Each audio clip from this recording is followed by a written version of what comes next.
SBS? Come on, with me. Oh, okay. Come on. Well, good evening, everybody. Welcome to SBS. I have a little secret here. As some of you may know, this is our Gallery 180 section here at Stanley Beeman and Sears.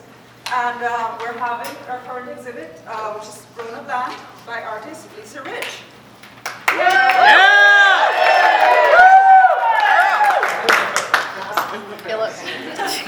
Lisa is both a textile artist and an educator.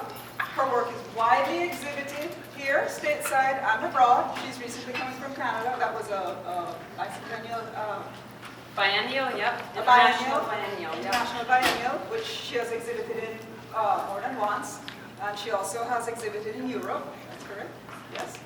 And she's featured in various publications and visual media.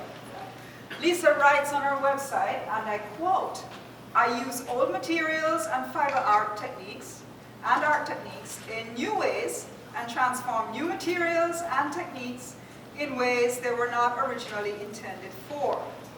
What you see exhibited around you, 1, 2, 3, for example, bears testament to Lisa's work. Lisa invites us all to share into the experience of artistic exploration by being a co-creator with her. Several of her tactile pieces are interactive. Again, this is interactive, that one is interactive, as well as that exhibit down there, 2 stops down. And all of them stimulate our senses beyond the visual. We're very happy to have Lisa here with us. Please welcome her once again and enjoy the show. Thank you. Thank you all for being here. And I'm going to talk briefly, maybe 5 to 7 minutes. I'll try to keep it to. But I wanted to give you a little bit of background. Before I do so, though, I'd really like to extend a thank you first to Zoe, who introduced me. And it was my participation, along with some other Atlanta artists in Sixfold Collective, a group, at the AIA Storefronts project that they do. When Zoe was first introduced to my work through this group work that we did. And when I got the phone call from her saying she wanted SBS wanted to consider me to have a show in this exhibition, it couldn't have come at a more timely in a more timely manner, because I was at that moment feeling really frustrated and needing to have a large solo exhibition with all of these ideas I had. And so a team of them came over, David and Zoe and Joy. Joy came over, that's right. Joy's here. She's here, right there. And they came and on a leap of faith, because of course my house can't accommodate, it accommodates little bits and pieces of this, but it certainly can't accommodate these. And this is just a fraction of what's in this head. I really desire to go about 50,000 times larger than this, kind of Ernesto Neto, you know, those knitted sculptures, large. I mean, I really think corporate, huge, massive, in a variety of materials, but I'm one person. Up until this summer, when I had a university student, I've never had any kind of help before. I've done it all on my own. And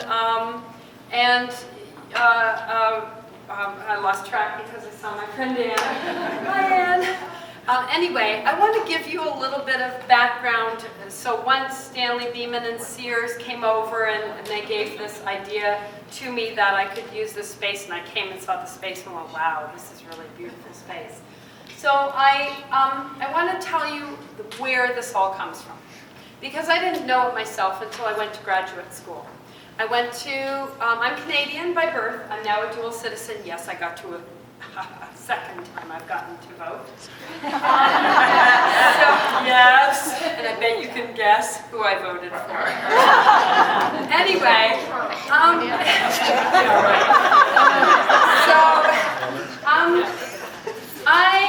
I was deaf as a child. I'm still legally deaf. I'm deaf in my right ear, and I only have 60% hearing in my left ear. So when I knew I was going to have this incredible, extraordinary space, I thought about what kind of a show do I want to have? And I could have just put in pieces that I had, which I did, but I also made a lot of new work, and I did a lot of thinking as a result of the MFA I got in 2007 from University of North Texas. When I was faced to confront, why do we create? There are a lot of artists here and architects who are also artisans. We are all, many of us are very creative who are in this. There's a whole bunch of students and 2 professors from Jacksonville State University in Alabama who have driven to see the show. Thank you. So, you know, we are constantly trying to confront what are we creating for? I am not a pretty picture painter. You know, I'm not going to just put something on somebody's wall that I've quickly dashed off. For me, it's all about the concept and statements I need to make and things I need to address. But it wasn't until I was 45 years old, in the middle of my MFA, that I went, why do you create what you create? And the reason I came to a realization of what I was doing was because of a class I took that made me confront that. So in confronting that, I realized that my deafness, which I had spent my entire life basically ignoring, because that's what my parents did, you know. But I spent 2 years in the hospital from age 2 until I was almost 5.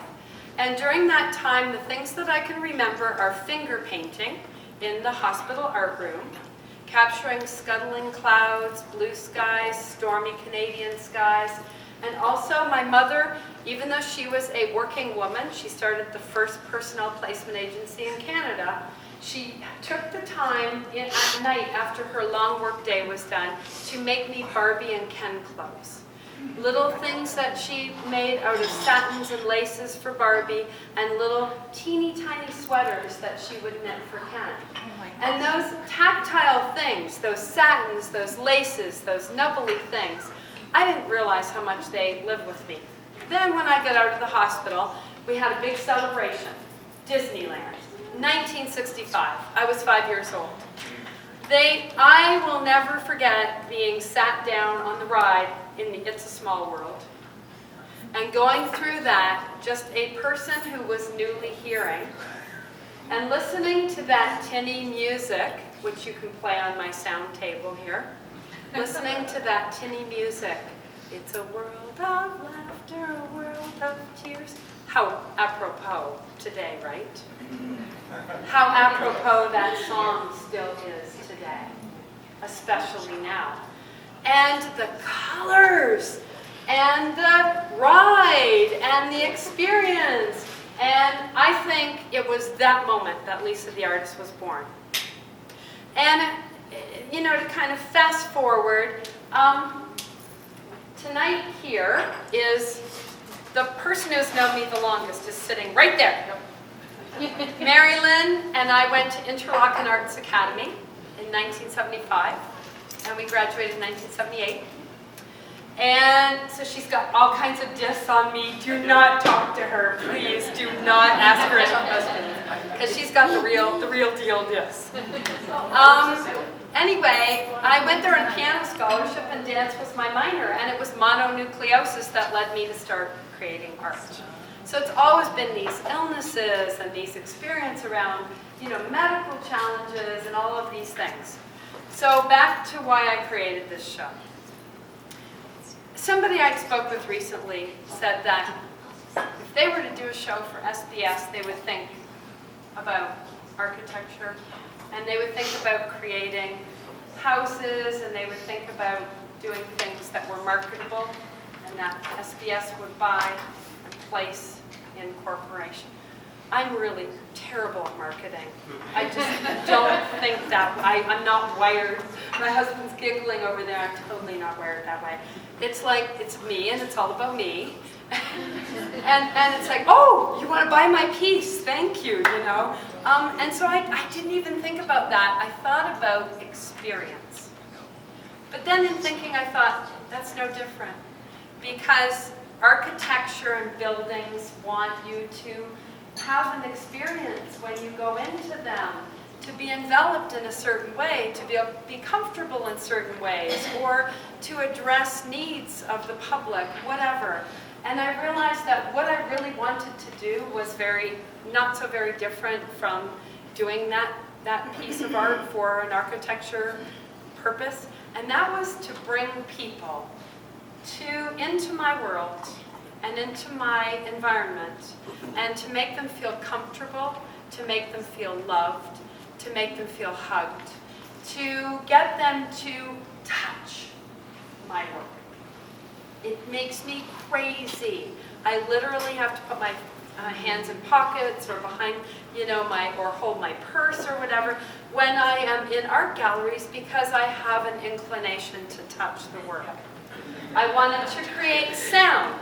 This sound symphony table, and if you haven't tried it, please do, because I wanted you to hear what I hear.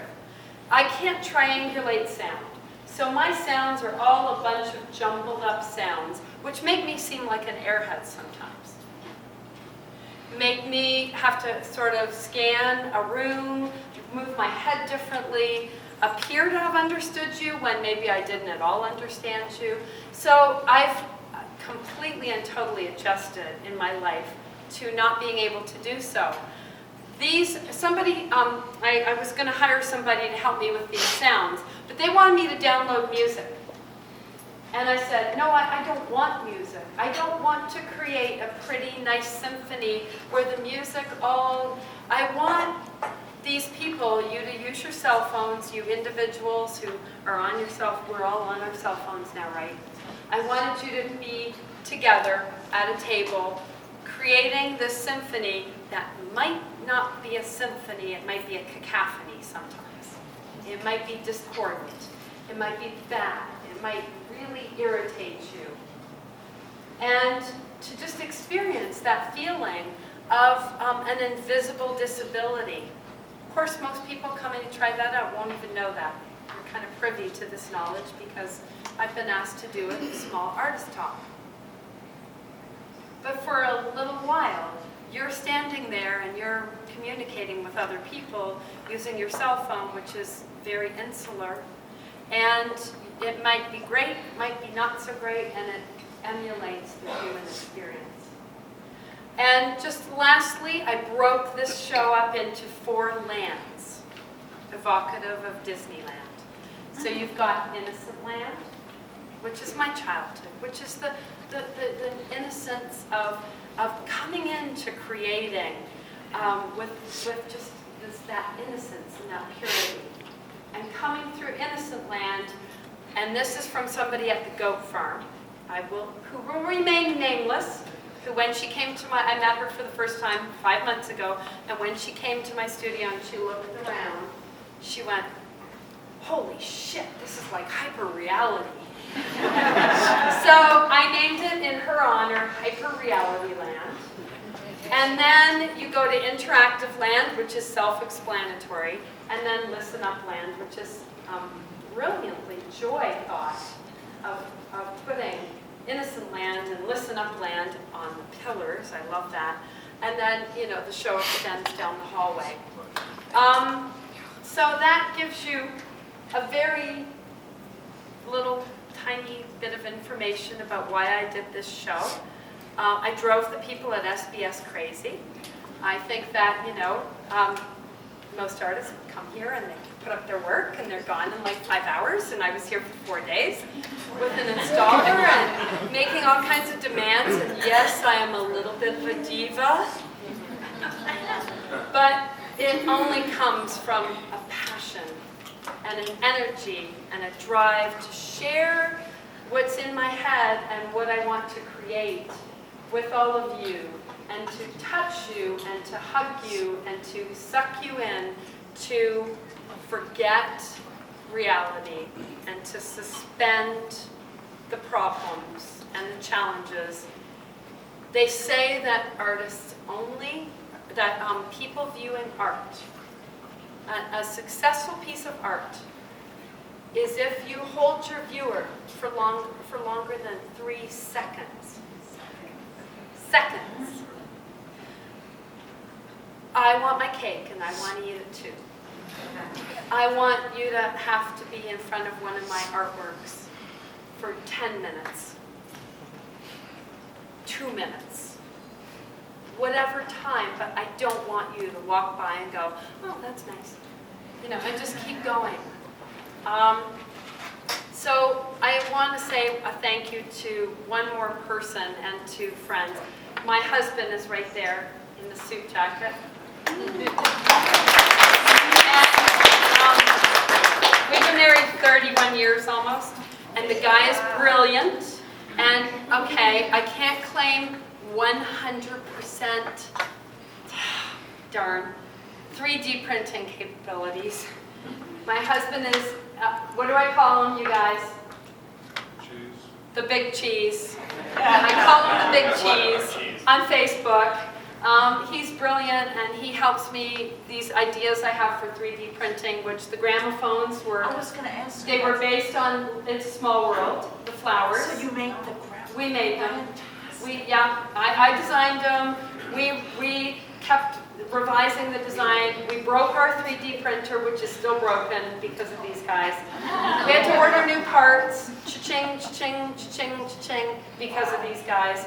And then there are more 3D printed. So, you know, we're really futurists, and we're really working, you know, in a variety of different ways. And he puts up with a very psychotic, talented, passionate, loving wife who's a great cook and feeds him everything.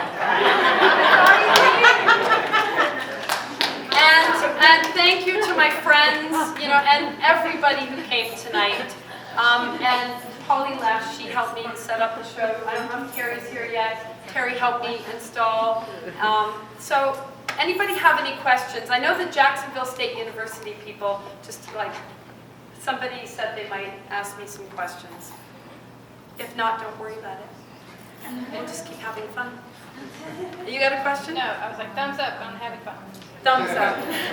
So please do enjoy, and please do play with Interactive Land. And if you haven't tried the Sound Symphony yet, just follow the instructions on the little record albums. Apparently she wants it. And thank you so much, everybody, for making this an amazing opening.